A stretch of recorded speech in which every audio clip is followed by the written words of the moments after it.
everyone, my name is Agnes Victoria Pandey, and now in this video I will explain about order letter.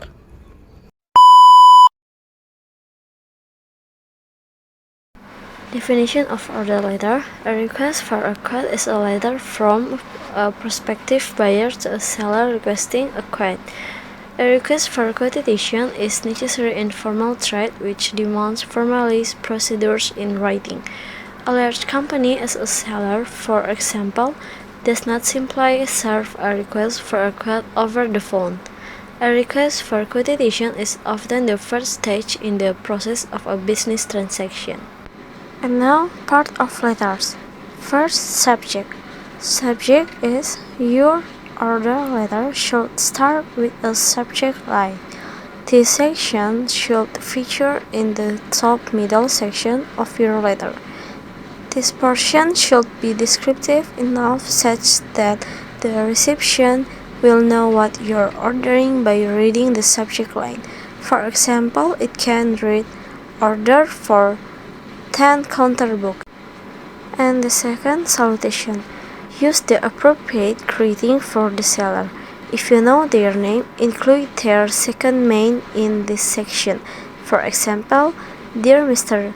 Joshua. If you don't know their name, you can address them as Dear Recipient or Dear Seller or Supplier. And third, company introduction.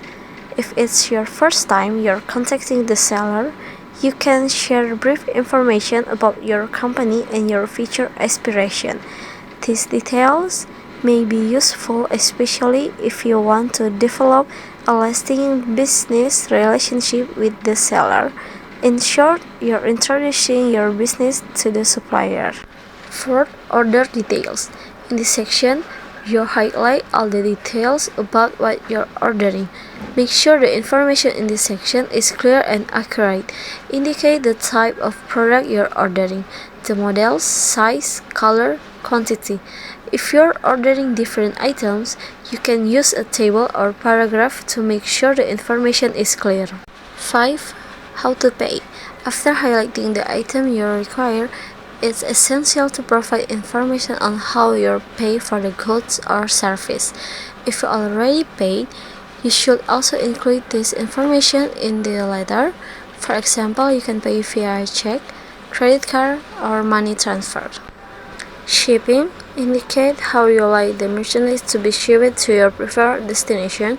It's also essential to indicate your preferred deadline for delivery. If you use a specific courier for your shipments, indicate this information in the order letter. Now, important instruction.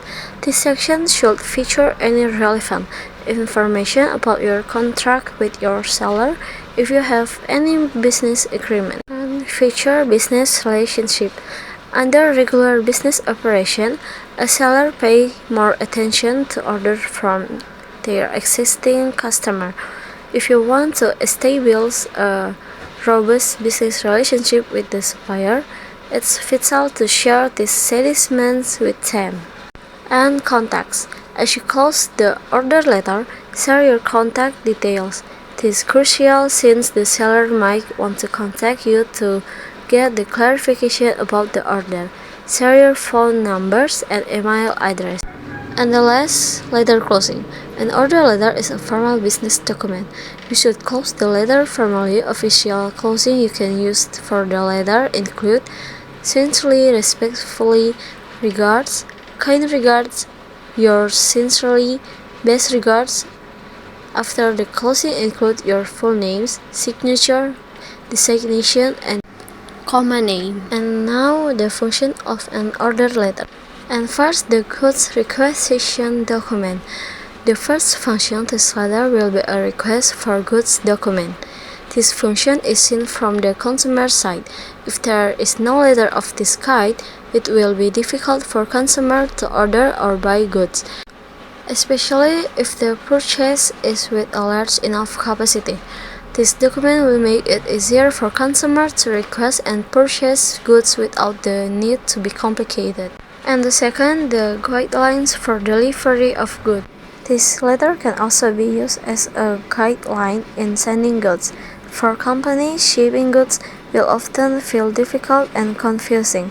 especially if there are many ordered and the capacity of the goods being sent is quite large. The existence of a letter containing this order will be a guideline so that it is hoped that there will be no error in shipping goods. And third, barometer of goods quality. This document will be used as a barometer of the quality of an item. And the last, guideline for sales evaluation. This order document will also be guideline for sales evaluation. All companies will definitely conduct periodic sales evaluation. The evaluation becomes easier to do if there are documents that record all types of order. It can be known with certainty the number of purchase or order in a certain period of time. And the last, the main purpose of writing an order letter. The main purpose of writing an order letter is to inform the buyer or seller of the details of the goods being bought or sold. It also serves as documentation for further reference and record keeping. And here is an example of an order letter. Just as you can see, this example is so small. So that's all for my explanation about order letter. Thanks for watching.